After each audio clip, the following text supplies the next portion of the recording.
ሰላምና ጤና ለሁላችሁም በያላችሁበት እየተመኘን ከብላክ ላይን ሚዲያ የተመረጡ አዳዲስና እናንተን የሚመጥኑ መረጃዎችን ማስደመጥ እንጀምራለን። የአማራ ፋኖ ብሔራዊ ኃይል ከተመሰረተ በኋላ የተደረጉ አውደ ውጊያዎችን የጦር ሜዳ ድል በቆይታችን እናስደምጣለን። የዋርካው መሪ ወዳጆን ገድል በተመለከተም በዘገባችን ተሰሙታላችሁ። የመንግስት የታጠቀ ኃይል ፈርሶ ፋኖን እየተቀላቀለ እንደሆነም ተሰምቷል። ዝርዝሩን ይዘናል። ቻናላችንን ሰብስክራይብ፣ ቪዲዮንም ላይክ በማድረግ አብራችሁ እንድትቆዩ በድጋሚ በአክብሮት እንጠይቃለን። ምስራቅ አማራ ኮር አንድ አሳምኖ ክፍለ ጦር ቃሊም ላይ የብልጽግናው ጦር በመቶዎች ሙትና ቁስለኛ የሆነበት ታላቅ ድል ተጎናጽፏል። ምስራቅ አማራ ኮር አንድ አሳምኖ ክፍለ ጦር ቃሊም በሶስት ግንባር አባይ ተራራ፣ ደብር ተራራና ቃሊም ሚካኤል ላይ ከምሽት 4 ሰዓት ጀምሮ እስከ ሌሊት 8 ሰዓት ተኩል ድረስ በዘለቀ ከባድ ውጊያ የመንግስት ኃይል በርካታ ሰራዊቱ በከበባ ተመቶበታል። አገዛዙ ከወልዲያ ወደ ቃሊም ኃይል እንዳይጨምር ጃርሳ ላይ በመዝጋትና በጨለማ ግራ እንዲጋባ አድርገው በመምታት ሙትና ቁስለኛውን ጥሎ ወደ ወልዲያ እንዲሸሽ አድርገውታል። በርካታ ኃይሉ ጃርሳ ጥቁር አስፓልት ላይ በደፈጣና ቃሊም በሶስት ግንባር በከበባ የተመታበት ሲሆን ሌሊት 6 ሰዓት ተኩል ወልዲያ ከተማ ከፍተኛ ትርምስ ውስጥ ገብቶ በኋላም ብረት ለበስና ዙ 23 ከበርካታ ኃይል ጋር ወደ ጃርሳ ማጥቃት ቢያደርግም ሊሳካለት ባለመቻሉ ድሮን ጭምር በማምጣት ውጊያውን ሊቆጣጠር ቢሞክርም ሳይሳካለት ቀርቶ በመቶዎች የሚቆጠር አብዛኛው ምልምል ሰራዊት አልቆበት አድረዋል። ከዚህ ጋር ተያይዞም በበርካታ የወሎ ቤተ አማራ አካባቢዎች ያገዛዙን ሰራዊት በተለይም ከተለያየ አካባቢ በግዳጅና ባፈሳ ለብለብ ሰልጥኖ የመጣው ኃይል እየተበተነ ፋኖን እየተቀላቀለ ይገኛል። በዚህ የተበሳጨው ፋሽስቱ የብልጽግና የአንድ ቡድን አገዛዝ በአውደ ውጊያ የደረሰበትን ሽንፈት ለመበቀል እንደተለመደው ንጹሐን ህዝብን ኢላማ ያደረገ የከባድ መሳሪያ ጭፍጨፋ የፈጸመ ሲሆን ቤትና ንብረት እየወደመም ይገኛል ተብሏል። ሰሞኑን በመርሃ ቤቴ ቀጥና በለበሊትና አካባቢው ላይ ከብልጽግና ጦር ጋር በመተባበር የአማራ ፋኖ በሸዋ ናደው ክፍለ ጦርና እንዲሁም ነጎድጓድ ክፍለ ጦር ላይ ከፍተኛ ውጊያ የከፈተው የአፋድ ቡድን የሁለቱ ክፍለ ጦሮች ወደ ኋላ ማፈግፈግን ተከትሎ ቀጠናው ሙሉ በሙሉ ለብልጽግና ጦር አስረከበ ወደ ጭምብሬና አካባቢው መመለሳቸው እዛው የመረጃ ምንጮች ጠቁመዋል። እንደ ምንጫችን ከሆነ ይህ የአማራ ፋኖ በሸዋ ናደው ክፍለ ጦር ይቆጣጠር የነበረው የበልበሊት እና አካባቢው ቁልፍ መተላለፊያ ኬላ እንደነበር ጨምሮ ገልጾልናል። የሚያሳዝነው የአማራ ፋኖ በሸዋ ናደው ክፍለ ጦር አካባቢውን ጠረባቸው ላለፉት በርካታ ወራት የአካባቢውን ማህበረሰብ ሰላሙንና ደህንነቱን ለማስጠበቅ የቻለ ሲሆን አሁን የብልጽግና ጦር ነፃውን ህዝብ ያንገላታ እንደሆነ፣ ሴቶችና ወጣቶችን እያደነ እንደሆነ የመረጃ ምንጩ ጨምሮ ገልጿል።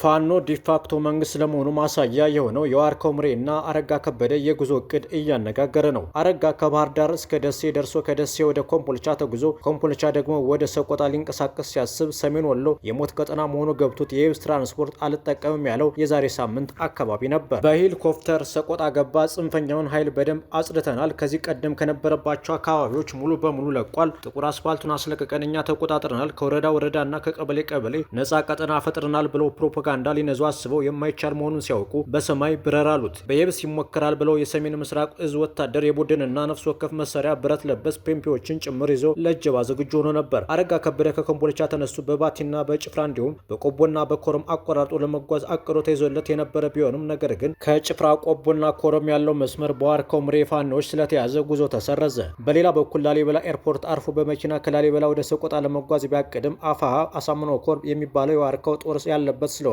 አልተቻለም። በመጨረሻም በሄሊኮፕተር ወደ ሰቆጣ ከተማ ተጉዞ ሰቆጣ ከተማ ልዩ ስሙ ፋት ሲንግ ተብሎ በሚጠራው አካባቢ ሄሊኮፕተሯ ማረፏን በወቅቱ ተዘግቦ ነበር። ይህ በእንዲህ እንዳለ ዋርካው ምሬ ወዳጁ ከዋናው የጦር ሰፈሩ ተነስቶ ከደሴ በስተምዕራብ በመጓዝ አውላላ ሜዳ ላይ ህዝቡን አነጋግሮ ታጋዮችን እያነቃቃ አልፎ አባይን ተሻግሮ ጎጃም የገባው በእግሩ ነበር። ይህ ሁሉ ሲሆን ጉዞውን ለማስተጓጎል ደቡብ እዝ፣ 6ኛ እዝ፣ ምስራቅ እዝና ሰሜን ምስራቅ እዝ ከኮማንዶ ክፍለ ጦር ጋር ሆነው የሞት ሽረት ትግል አድርገው ነበር፣ ግን አልተቻለም። ይህን ሁሉ ረጅቤ ተቋቁሞ የቋሮ አንድነት ጉባኤ ላይ ተሳትፏል። ዋርካው ምሬ ወዳጁን በአርበኛ አስረስ ማረ የተመራ ልዑክ አቀባበል ሲያደርግለት የይልማ መርዳሳ አየር ኃይል ድሮኖችን ጭምር አከታትሎ በሶማና አባይ በረሃዎች አካባቢ አሰሳ ከማድረግ አልፎ ገደብ ታዳጊ ከተማ ውስጥ ትምህርት ቤት እያጠሩ ያሉ ከ120 በላይ ንጹሃንን መጨፍጨፉ አይዘነጋም። መንግስት ያልሞከረው መሳሪያ አልነበረም። ነገር ግን በምስራቅ ጎጃም ግንባር ለአባይ ወንዝ ተፋሰስ ቅርብ በሆኑ አካባቢዎች የሚንቀሳቀሱት የበላይ ዘለቀና ሳሙኤል አወቀ ክፍለ ጦሮች ከዋርካው አጃቢዎች ጋር ሆነው ከበባ ሰብረው ያሰቡበት ቦታ መድረስ የቻሉት የፋኖ አቅም ከመንግስት በልጦ እንጂ መንግስት አቅሙን አሟጦ ስላልተጠቀም አልነበረም። ከምዕራብ ወሎ የተለያዩ ወረዳዎች የ801ኛ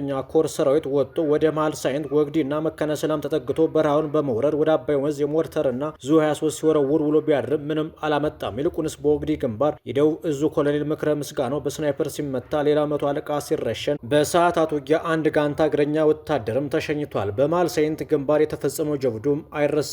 የፋኖ አመራሮች ከየቦታው ተንቀሳቅሰው መገናኘታቸው የመንግስት የማድረግ አቅም ማሽቆልቆሉንና ፋኖ በፈለገ ሰዓት የትም መግባት እንደሚችል አስረጅ ነው ተብሏል። የአማራ ፋኖ ብሔራዊ ኃይል መመስረቱን ተከትሎ በርካታ ያገዛዙ ወታደሮች ከማይቀረው ድል ለመሳተፍ ከነሙሉ ትጥቃቸው ፋኖን እየተቀላቀሉ ነው ተብሏል። ከመከላከያ አድማ ብተናና ከሚኒሻ ተቋም ወጥተው የአማራ ፋኖ ብሔራዊ ኃይል በጎጃም አንደኛ ክፍለ ጦር ስር የሚገኘው የጣናው መብረቅ ብርጌድን መቀላቀላቸውን ከክፍለ ጦሩ ህዝብ ግንኙነት መምሪያ የተገኘው መረጃ ያመለክታል። በዛሬው ዕለትም 10 አለቃ ነጋሽ በዳኔሳ እና ሙላት ደሴ የተባሉ ሁለት ወታደሮች ከመከላከያ ሰራዊት ተቋም፣ ገብረስላሴ ደሴ ከአድማ ብተና፣ አስፋው ጊዜ ከሚኒሻ ዛሬ በአንደኛ ክፍለ ጦር ስር የጣናው መብረቅ ብርጌድን ተቀላቅለዋል ሲል የክፍለ ጦሩ ቃል አቀባይ ፋኖ ሀብታሙ የሱፍ አሳውቋል።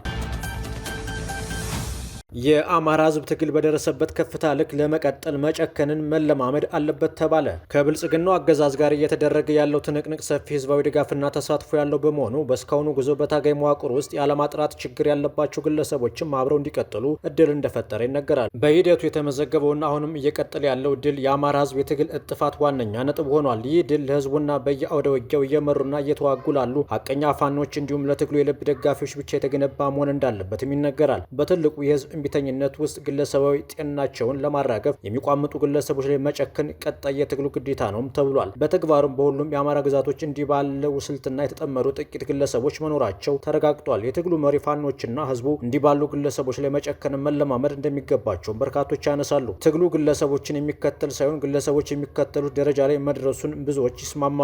ለዚህም ነው በሂደቱ ውስጥ ዓላማውን የሚከተሉ ቡድኖች እንጂ በተቃርኖ የቆሙ ግለሰቦች እጃቸው እያጠረ መሄድ አለበት የተባለው። በፋኖ መዋቅር ውስጥ አንድም በግለሰባዊ ፍላጎት ሁለትም በብልጽግና አዳሪነት የገቡ ግለሰቦችን ማራገፍ የዚህ ወቅት ግዴታ ነው ተብሏል። የግል ጥቅሙን ለማሳደድ የገባ ሆዳም ያገኘውን ስንጥቅ እየተጠቀመ ከመዝረፍና መሪዎችን ከማስገደል አይመለስም። የአማራ ፋኖ በሁሉም የክልሉ አካባቢዎች እንዲህ ባለ ስነ ምግባር ውስጥ የተገኙትን እየቀጣ መምጣቱ የሚታወቅ ቢሆንም አሁንም የበለጠ መጠናከር እንዳለበትም ይነሳል። የፋኖን ስያሜ እየተጠቀሙ ገንዘብ የሚቀበሉ ጠላትና ወዳጅነቱ ለማይታወቅ ግለሰብ መሳሪያ የሚሸጡ ከውጊያ ይልቅ አሉባልታ ላይ የሚውሉ የበላይ መሪዎቻቸውን የማያከብሩ በተቃራኒው መሪዎች እንዲጠሉ የሚቀሰቅሱ ለግላዊ ዝና የፎቶና የሚዲያ አርበኝነትን የሚያስቀድሙ ግለሰቦች በየአደረጃጀቱ አሉ ተብሏል። በዚህ ባህሪ ትግሉ ውስጥ ላሉ ግለሰቦች የሚሰጥ ጊዜ ለፋሽስታዊ የብልጽግና እንደሚሰጥ የመከራ ማራዘም የሚቆጠር እንደሆነም ይነገራል።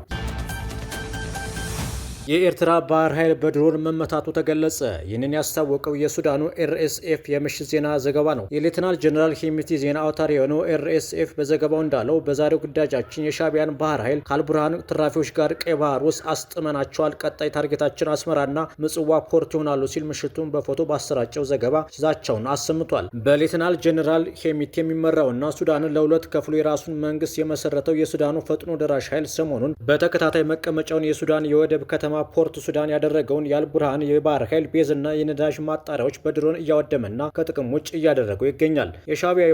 የሻቢያ የባህር ላይ ፓይሬት የጦር ጀልቦች ፖርት ሱዳንን እንከላከላለን፣ አልቡርሃንን እንታደጋለን በሚል ከትናንት በስቲያ ወደ ሱዳን የባህር ጠረፎች ማቅናታቸው ሲታወቅ ሌተናል ጀነራል ሄሚቲ RRF ዛሬ ለሶስተኛ ቀን ከፍተኛ ቴክኖሎጂ የታጠቁ ድሮኖችን ተጠቅሞ ፖርት ሱዳን ላይ እሳት ሲያዘን ውሎ ሲያዘን አምሽቷል ነው የተባለው።